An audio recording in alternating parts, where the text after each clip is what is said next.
Welcome back to recipe suggestions. ഇന്ന് ഞാൻ scrambled eggs ആണ് ഉണ്ടാക്കാൻ പോകുന്നത്. ഇതിനായിട്ട് ഞാൻ എടുത്തിരിക്കുന്നത് 4 മുട്ടയാണ്. അപ്പോൾ ഈ 4 മുട്ടയും ഞാനൊരു ബൗളിലേക്ക് പൊട്ടിച്ചൊഴിക്കുന്നുണ്ട്. ഇനി ഒരു ഫോർക്ക് ഉപയോഗിച്ച് ഇതെല്ലാം കൂടെ നന്നായിട്ടൊന്ന് മിക്സ് ചെയ്ത് കൊടുക്കുക.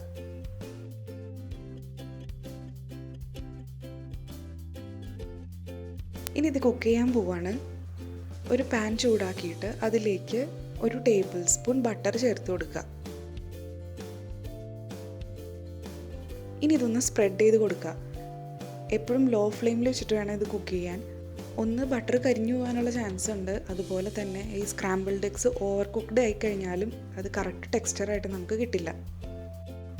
ഇനി നമ്മൾ നേരത്തെ എടുത്ത് വെച്ചിരുന്ന ആ മിക്സ്ചർ ഇതിനകത്തേക്ക് ഒഴിച്ചു കൊടുക്കാം. അപ്പോൾ ഞാൻ ആഡ് ചെയ്ത ബട്ടർ സോൾട്ടഡ് ബട്ടറാണ്. അതുകൊണ്ട് നമ്മൾ ഇതിന് പ്രത്യേകമായിട്ട് വേറെ സോൾട്ടൊന്നും ചേർക്കേണ്ട ആവശ്യമില്ല. ഒരു 10-15 സെക്കൻഡ് കഴിഞ്ഞ് വീഡിയോയിൽ കാണുന്നത് പോലെ ചുറ്റിനും നിന്ന് നടുഭാഗത്തേക്ക് ഇങ്ങനെ ആക്കി കൊടുക്കുക. അപ്പോൾ കുക്കായി തുടങ്ങിയ ഭാഗങ്ങളൊക്കെ നടുക്കിലേക്ക് ഇതുപോലെ വരും. നമ്മൾ മുട്ട ചിക്കി പൊരിക്കുന്നത് പോലെ ഈ തവി വെച്ചിട്ട് ഒരിക്കലും ഇത് പ്രസ് ചെയ്ത് കൊടുക്കരുത്. എപ്പോഴും സൈഡിൽ നിന്ന് ഇങ്ങനെ നടുക്കിലേക്ക് ആക്കി കൊടുക്കുക. അതുപോലെ ഹൈ ഫ്ലെയിമിൽ ഒരിക്കലും വെക്കരുത്. ഇങ്ങനെ എല്ലാ ഭാഗവും കുക്കാവുന്നത് വരെ ചെയ്തുകൊണ്ടിരിക്കുക.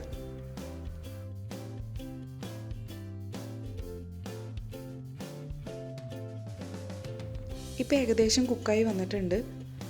ഇപ്പോൾ തന്നെ ഫ്ലെയിം ഓഫ് ചെയ്യുക. ആ ബാക്കിയുള്ള ചൂട് കൊണ്ട് ഒരു ഇച്ചിരിയും കൂടെ വേവ് അതിന് വരും. ഇനി നമുക്കിത് സെർവ് ചെയ്യാം.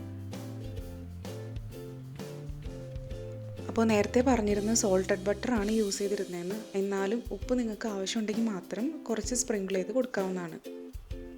സോ ഇന്നത്തെ വീഡിയോ ഇത്രയേ ഉള്ളൂ. വളരെ സിമ്പിളായിട്ടുള്ളൊരു സ്ക്രാമ്പിൾഡ് എഗ്ഗാണ്. നിങ്ങളെല്ലാവരും ഉണ്ടാക്കി നോക്കുക. അപ്പോൾ ഇനി പുതിയൊരു വീഡിയോ ആയിട്ട് വീണ്ടും കാണാം. Thank you. Take care and by.